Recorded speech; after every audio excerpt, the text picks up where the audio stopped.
Hello, it's my pleasure to welcome you to another edition of our human interest program, Newsline. I am Jennifer Igwe. With the United Nations warning that the Earth has passed from a warming phase into an era of global boiling, exploring cleaner energy is something nations around the world need to be embracing. So it is good news to know that experts in Nigeria are doing something about it, no matter how small. On this edition, we will showcase efforts by engineers from the Kwara State University. They converted a petrol engine bus to an electric vehicle. It is something worth watching. Now, if you can overcome the temptation of returning millions of naira someone forgot in your vehicle, then you are in the league classified as light of the world. Yes. We have an update on the trending story of a tricycle operator in Kano who returned a staggering sum forgotten in his tricycle.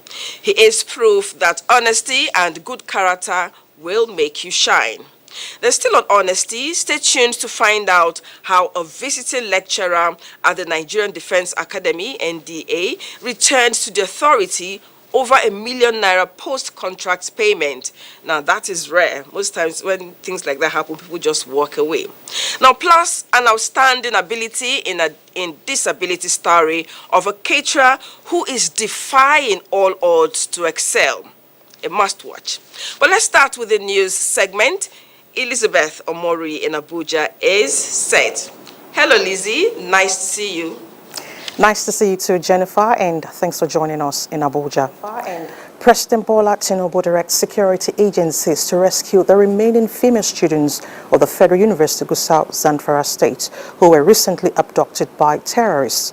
Condemning the reprehensible act, the president in a statement says there is no moral justification for such heinous crime against the victims whose only offense was their pursuit of quality education. The president affirms that his administration has a solemn duty to protect every Nigerian citizen, and in line with this commitment, assures the families of abducted students that no effort will be spared in ensuring their safe return. Furthermore, the president pledges that the federal government is determined to ensure that educational institutions remain sanctuaries of knowledge, growth, and opportunity, and totally free from the menacing acts of terrorists. Still on security, the Nigerian Army is to leverage technological advancements to further improve its ongoing internal security operations. This came to bear at the end of a leadership training course organized by the Nigerian Army Resource Center in Abuja.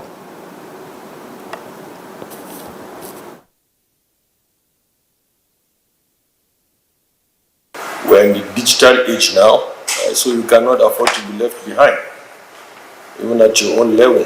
It's important you imbibe that culture, because even the critical thinking skills that you have gone through, including aspects of emotional intelligence and the rest, requires you to do a lot, and the use of computers is critical. It is because of the gap observed in leadership situation amongst the senior CEOs, junior officers and soldiers.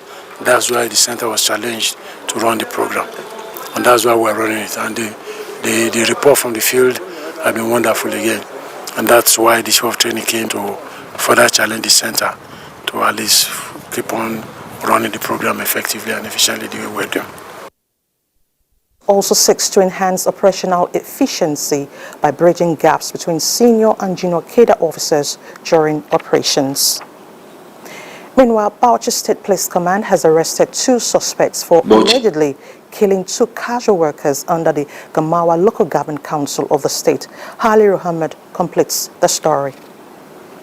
The State Police Command paraded one Ibrahim Umar, a 40-year-old of Ungogo Local Government Area of Kano State, for alleged killing of 2 persons in Gamawa Local Government Area of Bauchi State. During the investigation by the police, another suspect was also arrested. The blood sample that was found in the suspect house to be taken to laboratory in Lagos for further investigation were to ascertain that the blood that was being alleged, is it the blood of a human being, or where the suspect was saying that it's not the blood of a human being, it's the blood of an animal. So investigation is still ongoing. During the interrogation, the principal suspect Ibrahim Umar confessed to have committed the said crime, while his accomplice denied. All the suspects will be charged to court after the investigation. In Bauchi, Halar Ahmad, NTA News. And the Acting Director General, National Commission for the Coordination of Proliferation of Small Arms and Light Weapons, Adejare Adegbero, calls for a holistic approach to issues of tackling and control of importation of arms into the country. The Acting DG made the appeal when he visited the Director General Project Nigeria, a non-governmental organization that specializes in the promotion of good governance in Nigeria. Aisha Bashir reports. The proliferation of small arms and light weapons, popularly known as gun running, has caused more harms not only to Nigeria but the continent. However, with the current security situation in Nigeria, efforts are geared towards reducing, if not complete eradication of smuggling the deadly weapons to the country. While soliciting the support of the Project Nigeria and other NGOs, the Acting Director General seek the collaboration with relevant stakeholders in calling for stiffer penalties to deter the menace. Till date, as we speak, nobody has been brought to justice being caught with ammunitions. So as I'm on board now, I've taken a different approach to it. Right now, with the President's mandate, it is only for all of us to come together and make sure that we have a safe place. The organization is involved with development of project concepts, implementation and management for private organizations and government institutions and agencies. Our focus is essentially on promoting community-based cooperation. Small arms, as explained by the ECOWAS Convention in 2006, are arms used by an individual and which include firearms and other destructive weapons that are capable of destroying human existence. Aisha Bashir, NTA News. In other news, more than 4 tons of illicit and controlled drugs, including consignments of nitrous oxide, popularly known as laughing gas, skunk, codeine syrup, methamphetamine, and tramadol, have been intercepted by operatives of the National Drug Law Enforcement Agency, NDLEA, during interdiction operations in Lagos, Kogi, the FCT, Jigawa, Kaduna, Sokoto, and Edo states. No fewer than 1,194 cylinders of laughing gas loaded in 2 buses were intercepted along Okene Lokoja Abuja Expressway. And 2 suspects who were taking the consignments to the nation's capital for distribution were arrested. A 48-year-old woman was also arrested in Abuja after 2,400 ampoules of pentazocine injection and 100,000 tablets of XL5 intercepted in Kogi State were traced to her. In the FCT, operatives intercepted 977 kilograms of skunk concealed in cartons of Maggi seasoning in Ondo State. 959 kilograms of the substance were meant for distribution in Sokoto State, the rest to be dropped off at Gwagwalada. 2 suspects have been arrested in connection with the seizure, while 2 other suspects were arrested in Zuba area of the FCT with different quantities of methamphetamine, cannabis, and 13,930 pills of tramadol. A total of 183 kilograms of Ghana loud and a strain of cannabis were intercepted in Lagos. Operatives in Sokoto arrested a 44-year-old suspect with 473 bottles of codeine syrup. In Edo State, 365 blocks of compressed cannabis sativa were recovered from a car in Akokwedo. NDLE operatives also stormed forests in Ijesha, Isuekiti, Ikole local government area, where they destroyed 40 tons of cannabis plants, covering 16 hectares of farmland. Now, talking health, in view of the enormous benefits of immunization against killer diseases, especially in rural areas, health experts are suing for understanding and partnership of organized bodies for immunization coverages in communities to reduce infant mortality rates. Doris Akumoi brings us details. Despite effort by successive governments towards reducing childhood mobility and mortality, Nigeria ranks among countries with the highest rate of vaccine-preventable diseases. This is why governments at all levels have from time to time embarked on massive immunization exercise of children from 0 to 5 years, where the vaccines are taken to homes, schools, religious gatherings to administer doses to reduce the mortality rate among infants. In Bayelsa State, for instance, the Ministry of Health has kick-started another round of supplementary immunization for polio, measles, COVID, and recently vaccine for human papillomavirus to reduce cervical cancer free of charge. The antibodies are the substances that fights against disease.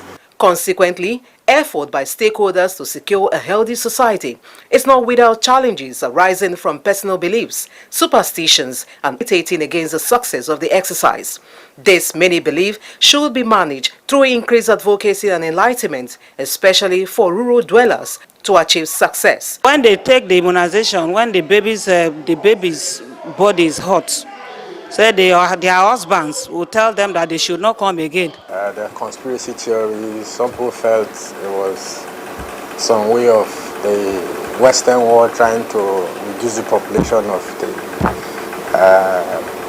the sub-Saharan Africa, and all sorts of theories were going on. As important as immunization is, all hands, medical experts say, must be on deck to achieve a wider coverage of the exercise and save our generation from these killer diseases. In Yenegoa, Doris Sakomonye, NTA News. Away from health, the Prelate Methodist Church Nigeria, His Eminence Oliver Ali Abba, charges newly installed knights of the Methodist Church to dedicate their talents and resources towards achieving a better society for humanity. He gave the charge at the occasion of recognition of service and award of merit to outstanding individuals at the Methodist Cathedral of Unity, Abuja. Ekene Undulwe reports that veteran broadcaster Cyril Stober was one of those recognized. NTA's veteran broadcaster Cyril Stober, decorated with the paraphernalia of Knights of John Wesley, a symbol of honor and call to service. 78 individuals have been selected for conferment of the titles of Knights of John Wesley, Knights of Charles Wesley, Officer of the Order of the Wesley, and Member of the Order of the Wesley. Among these individuals are the former Chief Justice of Nigeria, Walter Onogen, and the Accountant General of the Federation, Oluwatoyin Madeyi. The Methodist Church has found them worthy and is giving them the task of defending the church from societal vices. God, who has called them to himself, will give them strength and will give them courage to be able to live up to expectation. They are our model, they are our letters, and I believe they are going to go back again to impact what Methodism is all about. I feel very humbled that I have been called upon to serve, and it's something I do not take for granted. The Office of Accountant General is out to ensure that the system, the financial stability, and all that it takes to run the public finance management of the country is based on leveraging on accountability and probity. Defending the church, defending the faith, defending my fellow human being against corruption and every other vices of the society is inborn and very, very important in the profession that I was called to serve. And I'm the president of one or two organizations, so that was what God used to put me in this level, and I feel very, very fulfilled, and I thank God for the church to choose me for this honor. As the curtain draws on the celebration, it was clear to these awardees that the task ahead is huge as they appeal to parents to guide their children in the right path. Ekene Ndulwe, NTA News. Congratulations to our very own Cyril Stober. And that's the news segment. More to come with Jennifer after the break. To stay.